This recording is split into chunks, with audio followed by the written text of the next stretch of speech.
এখানে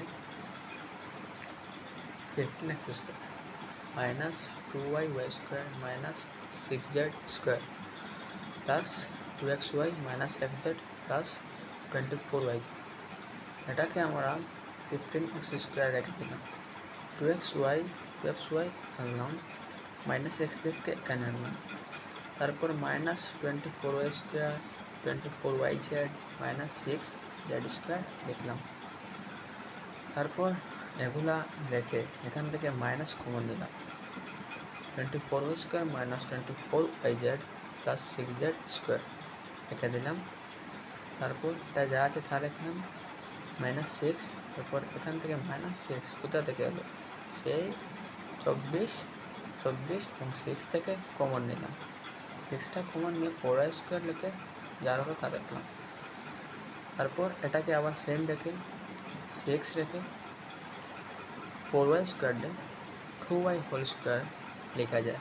তারপর এটাকে আমরা a square minus 2ab plus b স্কোয়ারের সূত্রের ফরম্যাটে সাজিয়ে অর্থাৎ তারপর আবার সেটাকে সমান রেখে এটাকে a minus b whole square সূত্র 2y মাইনাস z হোল স্কোয়ার। সো তারপর 15x square plus x into এখান থেকে এক্সটা এটা থেকে এক্সটা কমন নিলাম, এক্সটা কমন নিয়ে 2y মাইনাস জেড, তারপর মাইনাস 6, এটা যা আছে তা রাখলাম। তারপর দেখো 15x স্কোয়ার এটা আছে, এটা এক্স এক্স, এই পিটা কোথা থেকে হলো, ধরি এই 2y মাইনাস জেড সমান সমান পি ধরলাম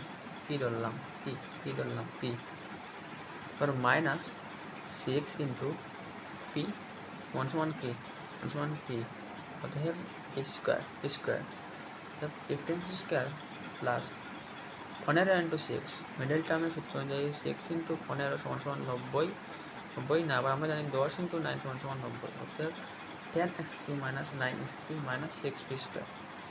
তারপর এখান থেকে 5xটা কমন যায়, 3x রয়, তারপর 2p রয়, তারপর 5x মাইনাস 3 ইন্টু এটা হলো পি এর মান, P equal 2y minus Z ধরেছিল, এখানে মান বইলাম 3x plus 2y into P এর মান, তারপর 5x minus 6y plus minus plus 3z or 3x plus 4y minus 2z। So এটাই হলো আনসার।